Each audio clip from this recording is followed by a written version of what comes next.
Chapter My husband's childhood friend was trapped in an elevator for half an hour. In his anger, he stuffed me inside a luggage bag and locked me inside. You're paying double for all the suffering Grace went through. My body was forced into a curled up state. I had a hard time breathing. I cried as I apologized, but all I got was my husband's cold reproach. You're going through the entirety of this punishment. Once you've learned your lesson, you'll behave. He then locked the luggage bag in the closet.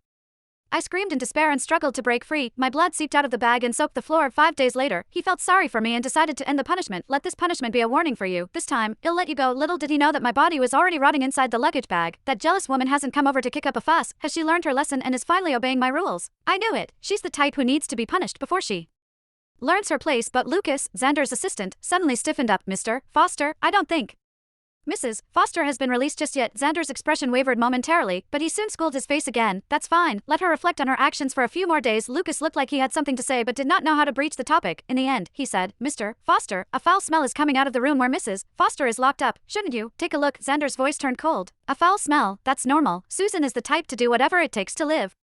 To ensure her body is still functioning, she'll even eat her own excrement and drink her own urine, then redigest them. How can the room not smell vile? Lucas wanted to say something else, but Lucas interrupted him with a disgusted scowl. I don't want to talk about it anymore. I'll let her out tomorrow. It's been days since she's locked up, so she should have learned to behave.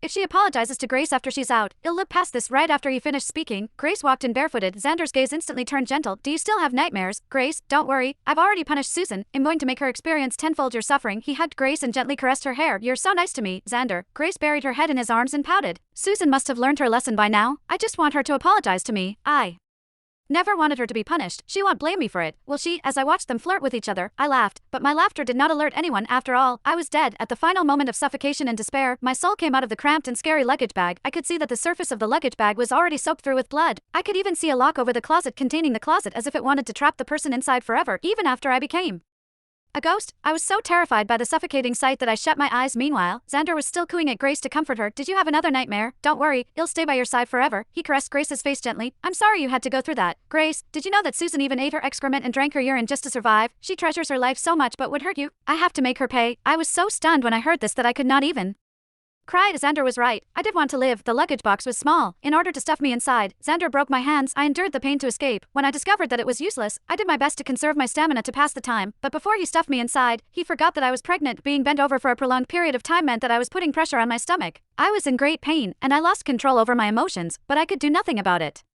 During my last moments alive, I felt a great urge to live. I screamed, struggled, and used my toenails to try to dig open the zipper so that I could live, but all he did was say cruelly, you're finally scared. Grace would have felt even more helpless, suffer inside and learn to behave. I could only shoulder all the crimes that I did not commit so that he would spare me. Then, as blood flowed down between my legs, I lost my strength. In my daze, I heard him say, she's too noisy and still doesn't understand.